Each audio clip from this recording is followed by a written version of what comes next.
विद्यार्थियों और प्यारे दोस्तों, आप सभी का स्वागत है me and my two class के अंतर्गत। और यस, हाँ, आप सभी ने ये प्रूव कर दिया है कि आप यकीनन जो कहते हैं वो होता है। और बिल्कुल जैसा कि मैं हमेशा कहता हूँ कि अगर स्टूडेंट ने सपोर्ट किया तो क्लास लाइव होगी। तो अब पहली क्लास आपके सामने कल जो रिलीज हुई थी, और स्टूडेंट को, यानी वो पहली क्लास बहुत इंपॉर्टेंट लगी, स्टूडेंट को काफी रेस्पॉन्स आया। और इसी रेस्पॉन्स के अकॉर्डिंग मुझे लगा कि दूसरी क्लास आपको बिल्कुल ज़रूर मिलनी चाहिए। तो आज आपके लिए पार्ट 2 है, जो अपना हिंदी अनिवार्य है उसका पार्ट 2। और इसमें हम आज समझने वाले हैं हिंदी का मतलब, बात करें एक लैंग्वेज, एक जो भाषा है, तो भाषा के विविध रूपों को हम जानने वाले हैं। तो प्यारे विद्यार्थी, जो भी क्लास में जुड़े हैं, फटाफट से ऑलवेज और हमेशा की तरह क्लास को लाइक और शेयर कर लीजिएगा, और फटाफट से पेन और कॉपी लेके आ जाइएगा, क्योंकि ये लिमिटेड क्लास है और इसमें हर क्लास में से आपके प्रश्न एग्जाम में आएंगे। बस ये मान के इस क्लास को समझिएगा, और पूरी कोशिश करूंगा कि आपको इस क्लास के अकॉर्डिंग जो उम्मीद है, वह पूरी उम्मीद के अकॉर्डिंग मैटर आपको मिल पाए। ठीक है जी। तो प्यारे विद्यार्थियों और प्यारे दोस्तों, आप सभी का एक बार पुनः स्वागत है me and my two class के अंतर्गत।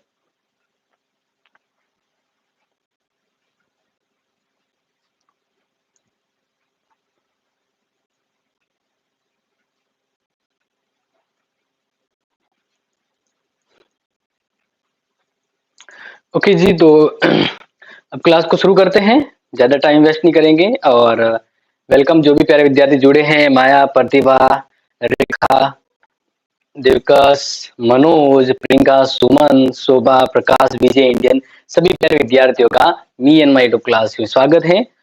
साउंड प्रॉब्लम आ रही है क्या? साउंड प्रॉब्लम आ रही है क्या? एक बार देख लीजिए, साउंड प्रॉब्लम सभी का हो रही है क्या?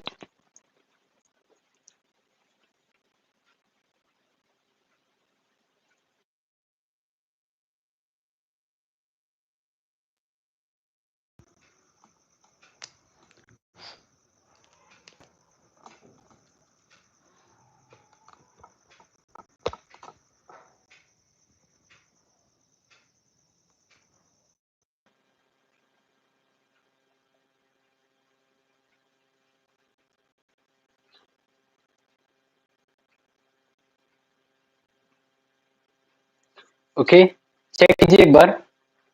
अब सही आ रही है क्या? वॉइस अभी सही आ रही है क्या? वॉइस क्लियर आ रही है तो फिर क्लास को कंटिन्यू करते हैं। वॉइस क्लियर आ रही है तो फिर टोटल 3 यूनिट है और तीनों यूनिट हम कंप्लीट करेंगे। ठीक है जी। अब ठीक है, चलो बढ़िया है। ओके जी। तो अब बिल्कुल भी डिस्टर्ब नहीं होंगे और फटाफट से हम क्लास को शुरू करने वाले हैं और इसको एंड भी करेंगे, क्योंकि इसके जस्ट बाद ज्योग्राफी की क्लास लेनी है और उसके भी बाद आपके सेकंड ईयर की क्लास है। तो फटाफट से लगातार क्लास है, इसलिए हम इम्पोर्टेंट क्लास को रुकेंगे नहीं। ठीक है, तो सब ठीक है। ओके, देखिए, आज हम बात करने वाले भाषा के विविध रूपों के बारे में। लेकिन भाषा के विविध रूपों को बताने से पहले मैं आपको ये कहना चाह रहा हूँ कि आप एक बार भाषा और बोली के मध्य जो अंतर है ना, वो समझ लीजिए। भाषा और बोली के मध्य अंतर है, वो समझ लीजिए। ठीक है ना। ऑन यूनिट कितनी है? 3 यूनिट है सपना, बिल्कुल 3 यूनिट है। नाउ वॉइस क्लियर है? ओके। एक बार ऐसा करते हैं कि आप स्क्रीनशॉट लेना चाहेंगे, चलो बाद में देख लेते हैं। तो देखिए, सबसे पहले मैं आपको भाषा के विविध रूपों के बारे में बताऊं, उससे पहले आप सभी को मैं भाषा और बोली के मध्य क्या फर्क है वो समझा देता हूँ, और इसके बाद सीधा हम टू द पॉइंट चलेंगे और आपके सामने क्लियर करेंगे। ठीक है। तो देखिए, भाषा और बोली, तो बोली क्या होती है? सामान्य तो जो हम बोलते हैं, और जैसे एक मैं उदाहरण के रूप में दे दूं, मारवाड़ी। जो मारवाड़ी है और एक हिंदी, तो मारवाड़ी अपनी एक बोली है। बोली और भाषा में क्या फर्क है? क्योंकि जो बोली होती है वो जन सामान्य रूप में प्रचलित होती है, एक लिमिटेड एरिया में होती है। उसकी न तो कोई स्पेसिफाई लिपि होती है, न उसको स्पेसिफाई रूप में लिखा जाता है, या ना उसकी व्याकरण होती है। जबकि भाषा जो होती है ना, वो एक विकसित रूप में व्याकरणबद्ध और एक लिपिबद्ध होती है। तो दोनों में बहुत ही एक नॉर्मल सा, आराम से कहें तो फर्क है। तो अब यहाँ पर देखिए, जैसे कि आपको मैं बताऊं, तो यहाँ पर भी वही चीज है कि किसी भी सीमित स्थान विशेष में वहां के जन समुदाय के द्वारा, यानी लोगों के द्वारा वैचारिक मतलब विचारों विचारों का आदान प्रदान का जो माध्यम होती है, वो होती है बोली।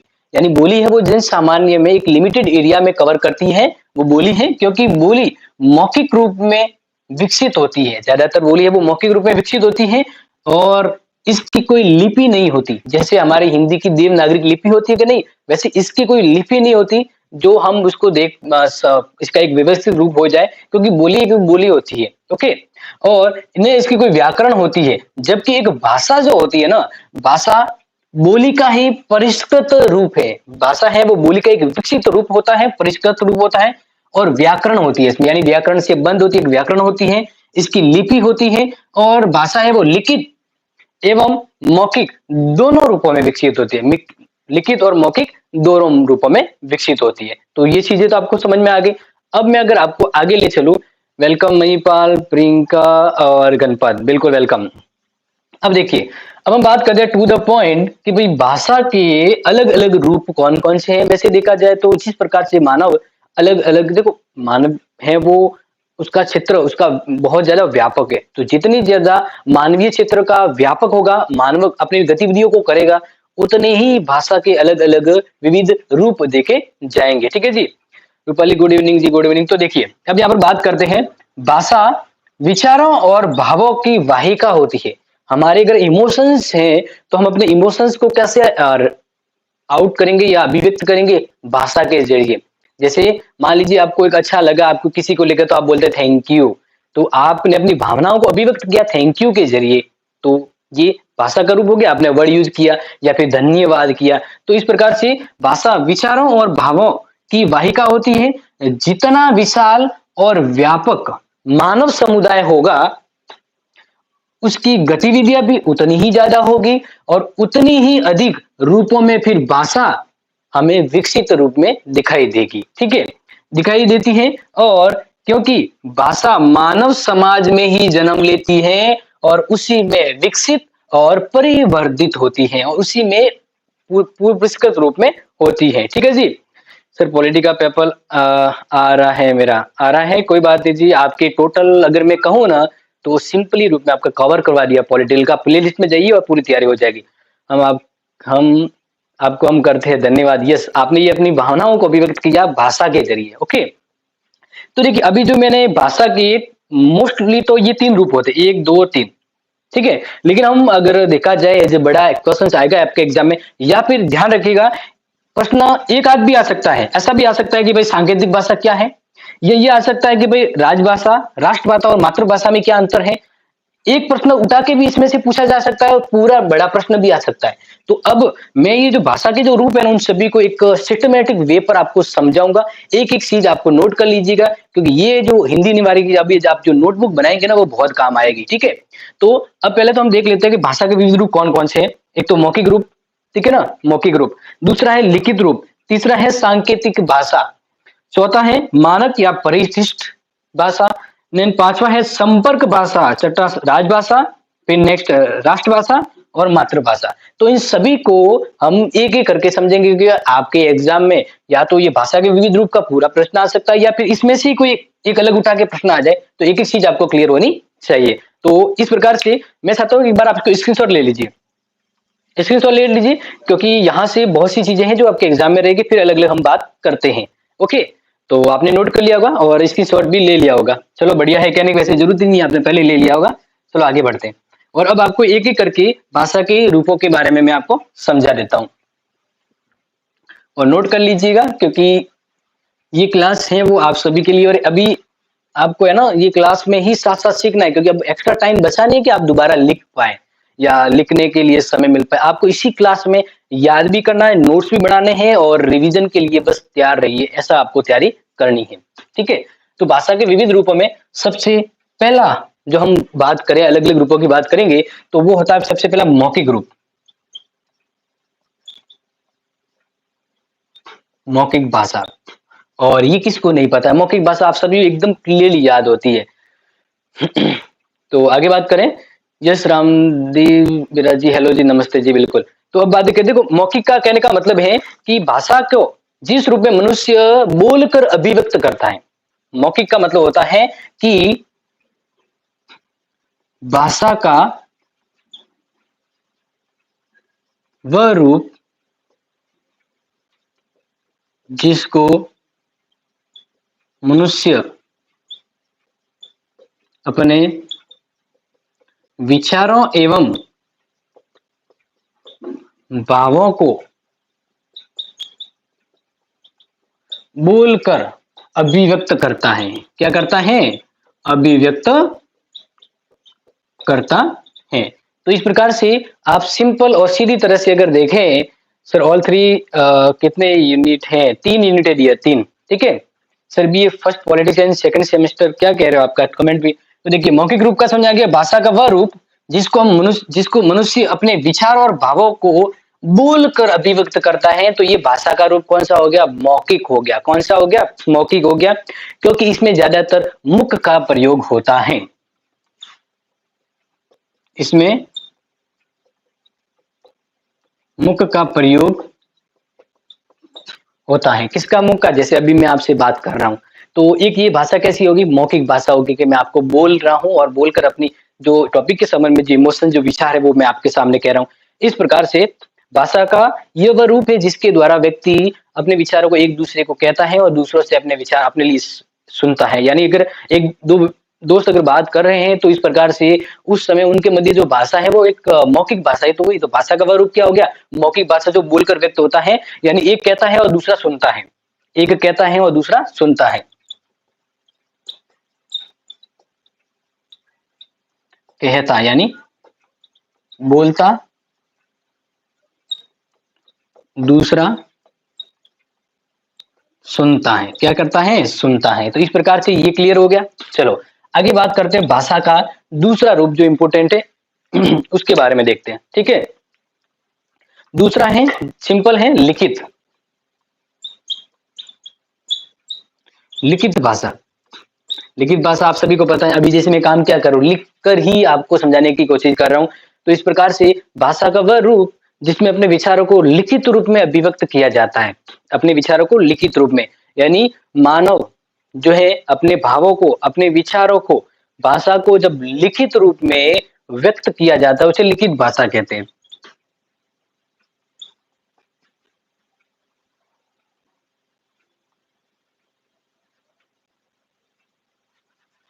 भाषा का वह माध्यम जिसमें लिखकर विचार प्रकट करते हैं। लिखकर प्रकट करते हैं, यानी लिखते हैं और आगे वाला सुनता है। सर हमें वायरल इशू हो गया है, तो ध्यान रखिए जी, बिल्कुल थोड़ा गरम गरम खाइए और सेब पे रखिए पूरी तरह से। तो देखिए भाषा का वह माध्यम जिसमें लिख कर, जैसे मैं लिख रहा हूं और लिख कर विचार प्रकट कर रहा हूं, तो इस प्रकार से अभी जो एट प्रेजेंट टाइम ये आप भाषा का कौन सा रूप देख रहे हैं? लिखित रूप देख रहे हैं, जिसमें भाषा का लिखित रूप सीखने के लिए विशेष अध्ययन की जरूरत होती है। यानी कहने का मतलब है, आप अगर पहली दूसरी क्लास में है तो व्यवस्थित भाषा नहीं लिख सकते, बोल जरूर सकते हैं, लेकिन लिखने के लिए आपको एक व्यवस्थित अध्ययन की जरूरत होती है। तो इस प्रकार से अगर देखा जाए तो भाषा का रूप जो लिख कर व्यक्त किया जाता है वो लिखित भाषा हो गई। इसमें अध्ययन की आवश्यकता होती है। अध्ययन की आवश्यकता होती है। तो प्यारे विद्यार्थी ये चीज तो क्लियर हो गया आपके। अब आगे बात करते हैं भाषा का तीसरा जो रूप है ना, थर्ड। तो थर्ड रूप को यहाँ पर देख लीजिए। थर्ड हम बात करें, जैसे अगर मैं कहूं उदाहरण के रूप में लॉक लगा दिया।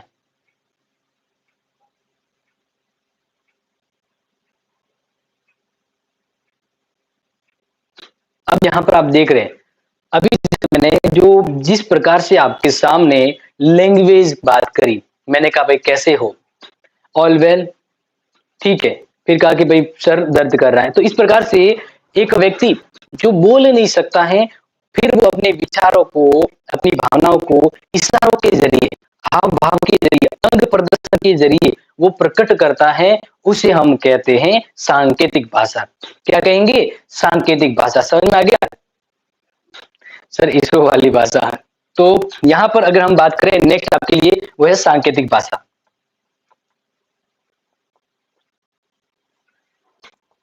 सांकेतिक भाषा जिसमें संकेतों का जरूरत होता है, संकेतों के जरिए। तो नोट कीजिए, भाषा के जिस रूप से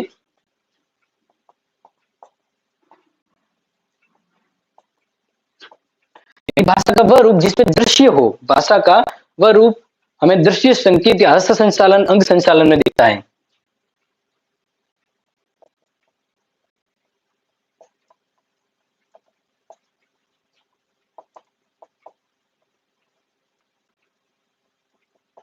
अंग संचालन यानी अंगों के जरिए, किसके जरिए? अंगों के जरिए, तो इसको कहेंगे अंग संचालन।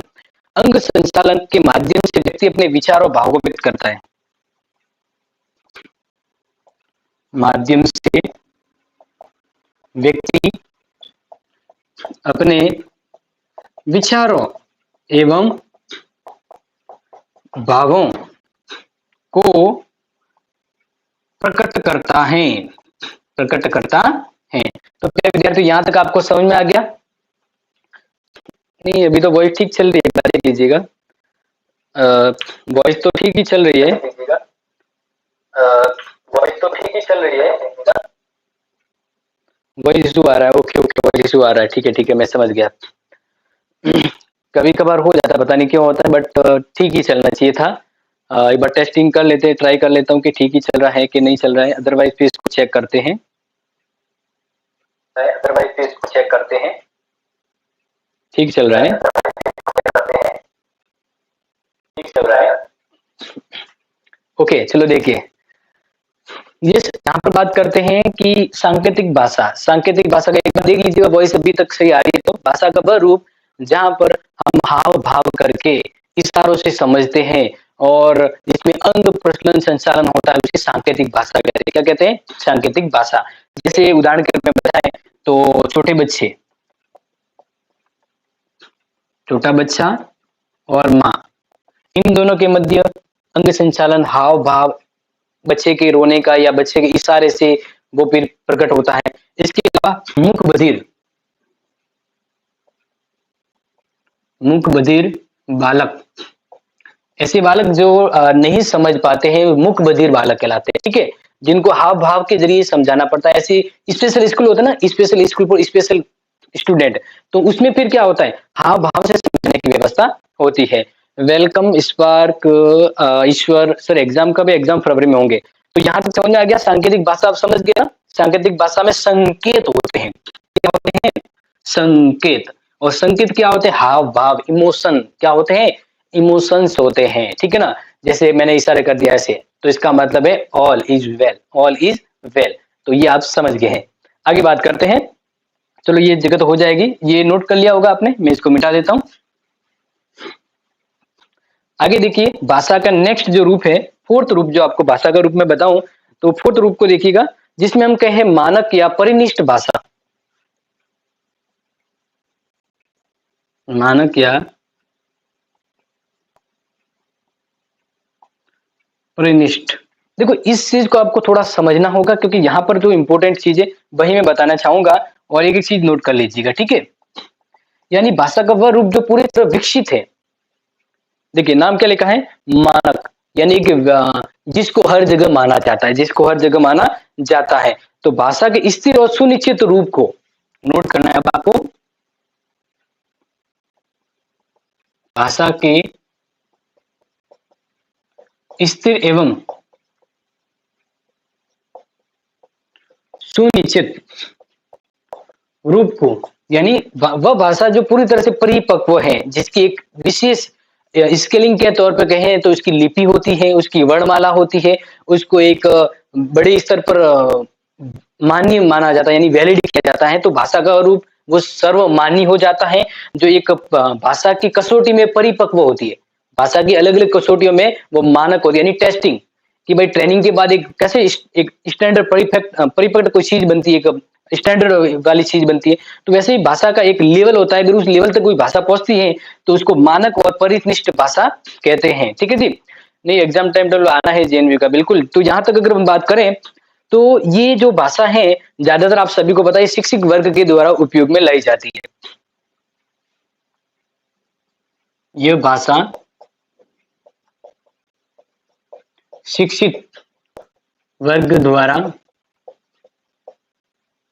प्रयोग में लाई जाती है, प्रयोग में लाई जाती है, क्योंकि जब विकसित रूप है वही यूज करते हैं विद्वान, या वही यूज करते हैं शिक्षक वगैरह। तो इस प्रकार से अगर हम इसमें कुछ और बताएं, तो यही जो भाषा है हम पढ़ रहे अपने बुकों में, अपनी किताबों में जो पढ़ रहे हैं, ये भाषा का एक मानक रूप है, जिसके खुद की लिपि है, व्याकरण है, एक उच्चारण होता है, अंग एक व्यवस्था के तौर पर हम देखें तो बुकों में इसी भाषा का उपयोग होता है। तो ये बुकें पाठ्य पुस्तकों में भी पाई जाती है, मतलब ये भाषा है। तो भाषा का वह रूप जो स्टैंडर्ड वाला है, एक लेवल वाला है, ठीक है। सुमन जी हेलो जी। तो यहाँ पर अगर मैं इसके रूप में बताऊं तो इसमें पाठ्य पुस्तकें प्रकाशित होती है, इसमें पाठ्य पुस्तकें प्रकाशित होती हैं। जैसे अभी आप देख रहे हैं और जैसे मैं ये लिख रहा हूं, तो ये भाषा का एक कैसा रूप हो गया, मानक रूप हो गया, क्योंकि एक शब्द है उसका उपयोग किस जगह और कैसे होना चाहिए, व्याकरण उसका शुद्ध रूप है या नहीं, तो ये सभी उसमें देखा जाता है, ये सभी उसमें देखा जाता है। और इस वजह से हम इसको लिखेंगे कि मानक रूप की भाषा का एक उच्चारण होता है। क्या होता है इसका उच्चारण, इसका एक व्यवस्थित उच्चारण होगा। उच्चारण की बात करें तो रूप रचना, वाक्य रचना, रूप वाक्य रचना होगी, जिसमें हम उसकी कोई कमी अशुद्धि होती है तो उसका पता लगा सकते हैं। ये सभी चीजें इसमें होती हैं और इसी वजह से हम इसको कहते हैं मानक या परिनिष्ठ भाषा। तो प्यारे विद्यार्थियों, भाषा के चार रूप आपको समझ में आ गए, और समझ में आ गया तो आपको स्क्रीनशॉट ले लीजिएगा, क्योंकि अब मैं चारों मिटा के पांचवा ऊपर लिखने जा रहा हूं। ओके,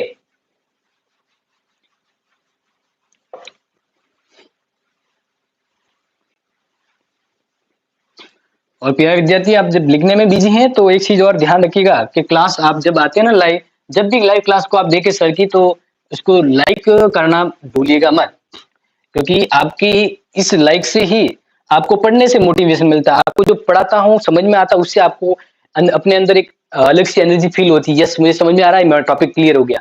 तो आपको ये एक्साइटमेंट और मोटिवेशन मिलता है, और मुझे ये मोटिवेशन मिलेगा आपके लाइक और शेयर से। ठीक है, तो ये थोड़ा सा ध्यान रख दीजिएगा। एग्जाम कब होगा? एग्जाम फरवरी में होगा डियर जी, फरवरी में होगा जी। तो आगे बात करते हैं भाषा का पांचवा जो रूप है, जिसको हम कहते हैं संपर्क भाषा। संपर्क भाषा यानी अगर आपको हिंदी के अलावा कोई और भाषा नहीं आती है, ओके, हिंदी के अलावा और कोई भाषा नहीं आती है, तो फिर आप मान लीजिए गई इंग्लैंड में, अमेरिका में, चाइना में, जापान में, ओके, अब हिंदी के अलावा कोई भाषा नहीं आ रही है, तब आप क्या करेंगे? तब आप कहेंगे खाना है तो ऐसे करोगे, या और कोई एक्टिविटी है तो उसके लिए थोड़ा अंग प्रदर्शन करोगे, करोगे नहीं करोगे? सिंपल सी बात है।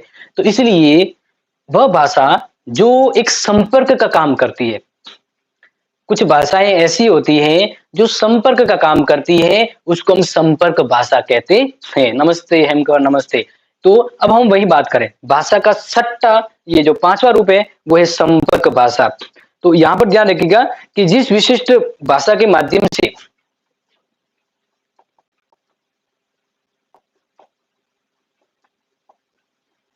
जिस विशिष्ट भाषा के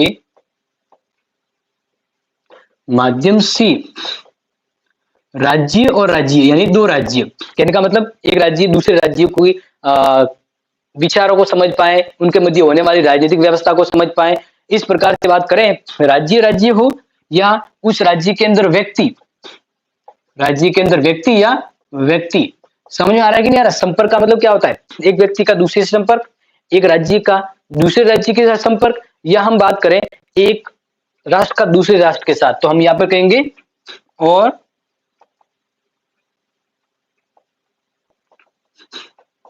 देश विदेश, देश विदेश, ये चीज समझ लीजिएगा, जरूरी आपको समझा रहा हूं। संपर्क भाषा का मतलब होता है जिस विशिष्ट भाषा के माध्यम से दो राज्य या उन राज्यों के लोगों में या फिर दो देशों के मध्य या फिर विदेशों में जब हम अपने विचार को अभिव्यक्त करते हैं और उसे समझा जाए, तो इस प्रकार से हम कहेंगे जिस भाषा के माध्यम से राज्य राज्य, व्यक्ति व्यक्ति में और देश विदेश, देश और विदेश के मध्य संपर्क स्थापित हो।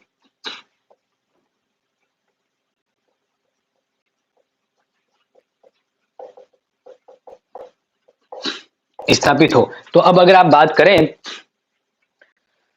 ये बिल्कुल बिल्कुल आपके लिए हेल्प होगी, हम मेहनत कर रहे हैं आपके लिए और उम्मीद करते हैं कि आपके लिए और भी ज्यादा हेल्पफुल हो क्लासेज।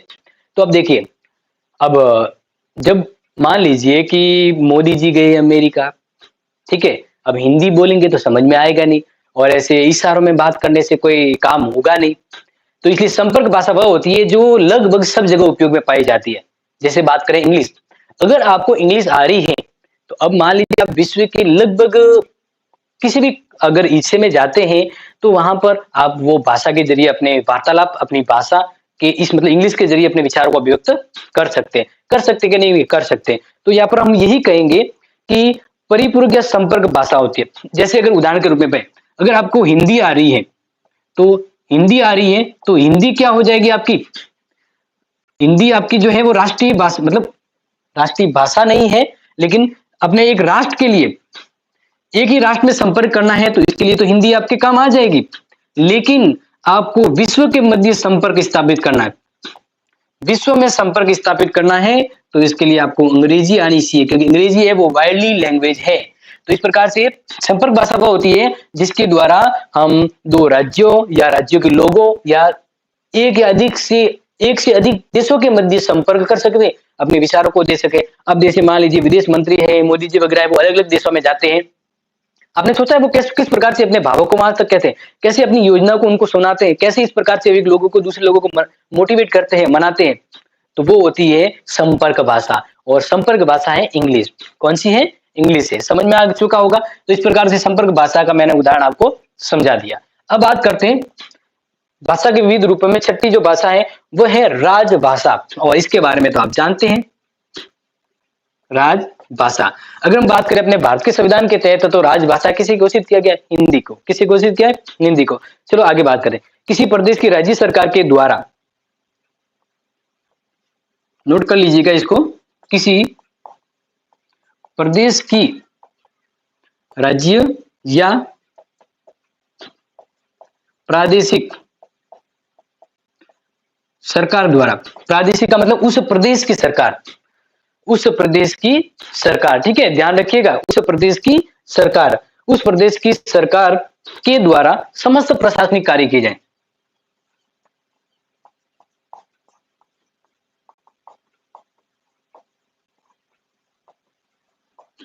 समस्त प्रशासनिक यानी प्रशासन को चलाने को लेकर समस्त प्रशासनिक कार्य संपन्न कराने के लिए जो भाषा यूज होती है,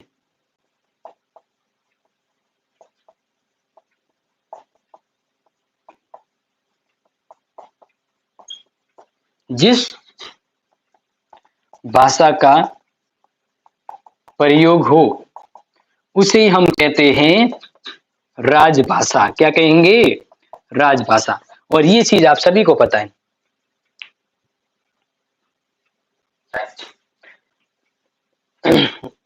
ओके तो आवाज क्लियर आ रही है कि? क्लियर आ रही है? आवाज क्लियर आ रही है कि? थोड़ा मुझे लग रहा है इशू है, बट वो आज क्या है कि पहले से इशू हो गया, तो कोशिश करूंगा कि आप थोड़ा समझे इसको, अपने अपने हिसाब से इसको एडजस्टमेंट करें। ओके, क्योंकि आज थोड़ा माइकली इशू है, देन पढ़ते तो हैं, पढ़ना तो पड़ेगा ही। चलो आगे देखिए।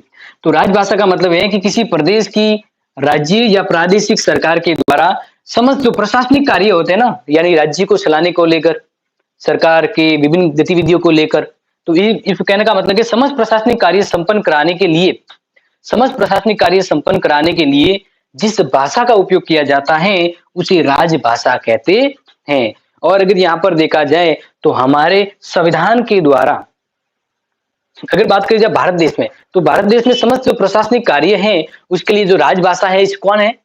हिंदी है। कौन है? हिंदी। तो ये नोट कर लीजिएगा, इंपॉर्टेंट रहेगा कि राजभाषा होती है उसको संविधान द्वारा स्वीकृत, संविधान के द्वारा पहले तो उसको स्वीकृत किया जाता है। क्या किया जाता है सर? क्लियर नहीं है, बिल्कुल थोड़ा क्लियर नहीं है बात मुझे लग रहा है। तो यहाँ पर देखा जाए तो संविधान द्वारा स्वीकृत होती है, स्वीकृत होती है जैसे जैसे हमारी हिंदी भाषा, हमारी हिंदी भाषा क्या है? राजभाषा है। क्या है? राजभाषा है। समझ में आया कि नहीं? समझ में आ गया ना प्यारे विद्यार्थियों? समझ में आ गया? तो इस प्रकार से ये चीज तो आपके दिमाग में क्लियर हो गई। अब आगे मैं ले चलता हूं आपको नेक्स्ट 7वीं, वो है राष्ट्रीय भाषा। भाषा का नेक्स्ट रूप है राष्ट्रीय भाषा। अब आप मुझे बताइए राष्ट्रीय भाषा किसे कहेंगे? अब आप मुझे बताइए राष्ट्रीय भाषा किसे कहेंगे? जल्दी से बताइए, जल्दी से बताइए। हाँ, थोड़ा सा इश्यू तो आ रहा है, पता नहीं अब इश्यू क्यों आ रहा है आज।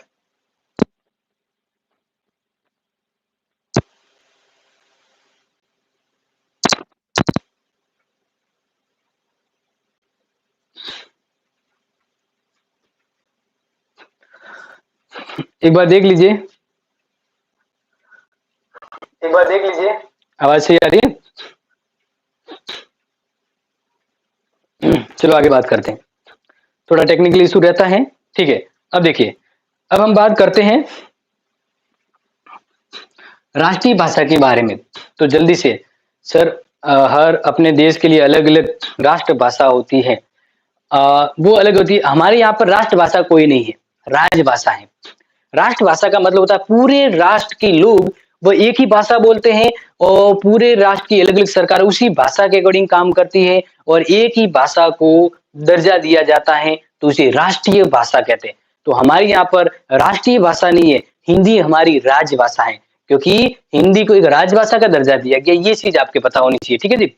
किसी देश की वह भाषा जो राजनीतिक और सामाजिक कार्य के आधार पर व्यापक धारण करती है।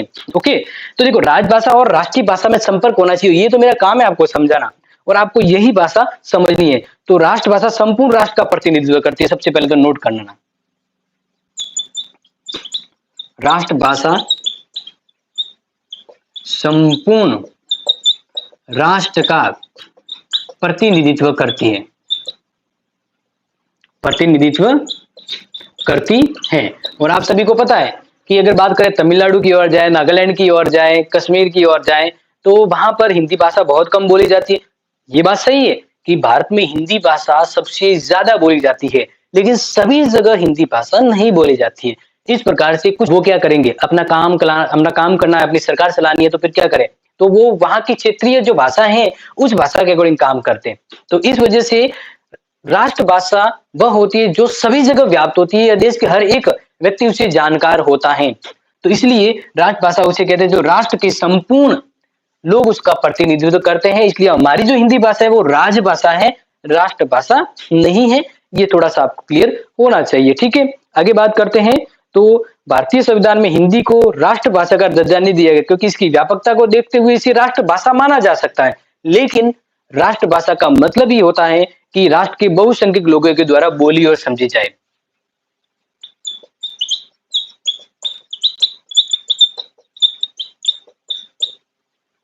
जो राष्ट्र के बहुसंख्यक लोगों द्वारा बोली या समझी जाए, समझी जाए। तो इस प्रकार से आप समझ गए। तो ये बात सही है कि भाई हमारे देश में हिंदी को अब जरूर मतलब मोस्ट ऑफ लोग यूज करते हैं, तो इसे हम राष्ट्र भाषा मान सकते हैं, लेकिन हिंदी है वो राजभाषा है और संविधान में उसे दर्जा दिया गया है। क्लियर है, यहां तक समझ में आ गया आपको?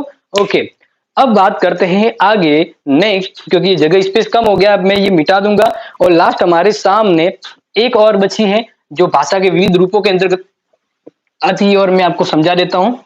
ओके, और भाषा के विविध रूपों में लास्ट जो रूप है वो है मातृभाषा। क्या है?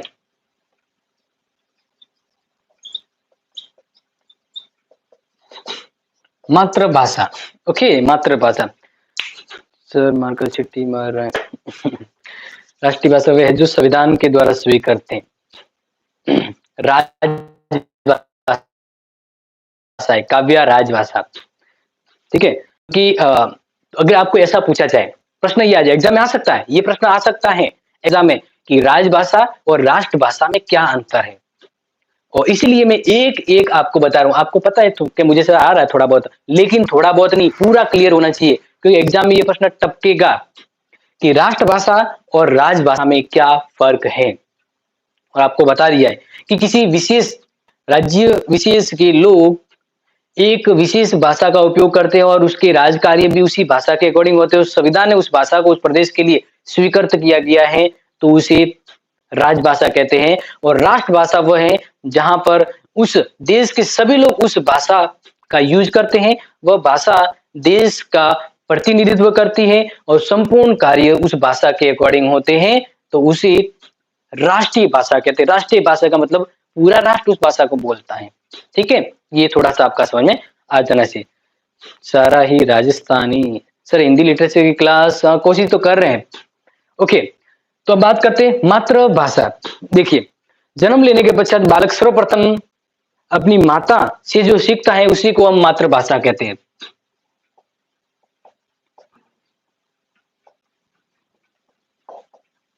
बालक जन्म लेते ही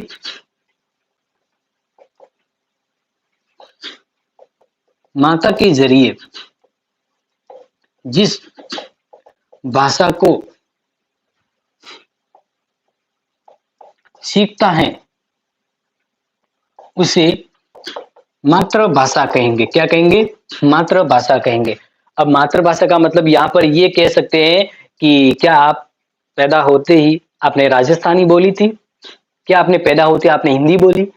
मतलब पैदा होने का मतलब बोलना नहीं आता, लेकिन थोड़ा जैसे समझते हैं ना, तो थोड़ा-थोड़ा टूटा-फूटा बोलते हैं, तो वो उस समय आपने कौन-सी भाषा बोली? मातृभाषा का मतलब होता है एक बच्चे की प्रारंभिक भाषा, जो अपनी माता के ज़रिए बच्चा सीखता है। मातृभाषा, माता के ज़रिए सीखी जाने वाली। तो आपकी जो लैंग्वेज है, मान लीजिए मोस्ट ऑफ ये मारवाड़ी होती है। क्या होती है? मारवाड़ी होती है। समझ में आ रहा है कि ना? मैं तो मैंने मारवाड़ी सीखी, यानी कहने का मतलब है कि मने तो मारवाड़ी घणी आवे। मैंने मम्मी से मारवाड़ी ही सीखा है, तो बस ये मारवाड़ी एक मातृभाषा होती है। समझ में आ रहा है ना?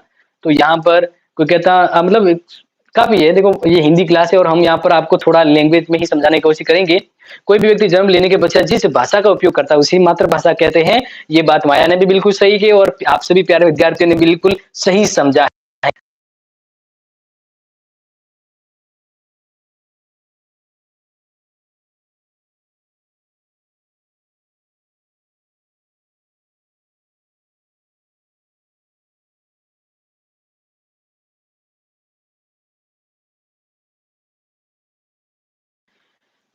देखिए प्यारे विद्यार्थी, हाँ, घणी-घणी ओएमजी आवाज़ बंद हो गई। हाँ जी, एक्चुअल में वीजे इंडियन बात करें आवाज़ बंद क्यों होती है? क्योंकि ये फ़ोन से क्लास होती है और कोई अगर कॉल करता है तो फिर आवाज़ नहीं आती है। इसलिए तो मैं आप सभी से कहता हूँ कि मेरे नंबर आप सभी के पास है, लेकिन कभी भी मुझे डायरेक्ट कॉल ना करें अगर मैं कभी ना कहूँ, क्योंकि इस वजह से क्लास डिस्टर्ब हो जाती है। जैसे अभी कॉल आई, क्लास डिस्टर्ब हो गई, तो इसका थोड़ा ध्यान रखिएगा, ठीक है? तो प्यारे विद्यार्थियों, अगर हम देखा जाए तो जिस प्रकार से मानव अपने अलग-अलग गतिविधियाँ करता एक्टिविटी करता है, उसका कार्य और उसका क्षेत्र व्यापक होता है, तो भाषा के भी अलग-अलग रूप सामने आते हैं और हमने आज 8 भाषा के व्यापक विविध रूपों की चर्चा की है। ओके, तो મને લાગી રહ્યો है कि थाने सब कुछ समझ में आयो है और हमारी यही कोशिश थी कि मैं अपने जो पढ़ाऊँ थारे सब लोगों ने पूरा-पूरा समझ आ सके और दोबारा हम क्लास तभी लेवांगा दोबारा हम क्लास तभी लेवांगा जब आप अन्य क्लास ने आगे खूब-खूब घणी-घणी शेयर करोगा अन्य बारे में अपनी राय प्रकट करो तो મને ઘણો લાગી और મારી इच्छा वे जई मैं आपने दोबारा क्लास बहुत जल्द लेके आ जाऊँ। तो प्यारे विद्यार्थियों, थोड़ा-सा मिक्सअप एंड मिक्स रूप में आपके सामने मैंने अपने अंतिम शब्द रखे हैं और आपको समझ में आ गया होगा। तो प्यारे विद्यार्थियों, दोबारा मिलेंगे आपकी ही इम्पोर्टेंट और मोस्ट इम्पोर्टेंट क्लास के लिए। प्लीज़ अपनी क्लास को सर की क्लास को आगे शेयर करते रहिए। इसके बारे में अपने फीडबैक ज़रूर दीजिएगा, क्योंकि 1-2 क्लास एक बार अच्छे से चल गए ना, देन आपको बार-बार कहने की कोई ज़रूरत नहीं पड़ेगी, क्योंकि मुझे भी आपको कहना अच्छा नहीं लगता, क्योंकि आप समझदार हैं और कहने की ज़रूरत नहीं होती है। लेकिन फिर भी हमने आपकी कहते हैं ना कि उम्मीदों के अकॉर्डिंग क्लास शुरू की है, तो मैं ये चाहूँगा कि आप ये ज़रूर करें। ओके जी? तो बिल्कुल हम कोशिश करेंगे आपको कल ज़रूर मिलें। तो थैंक यू सो मच प्यारे विद्यार्थियों। पाछो आऊँला, ठीक है ना? मैं पाछो ज़रूर आऊँला। Thank you so much. Love you guys.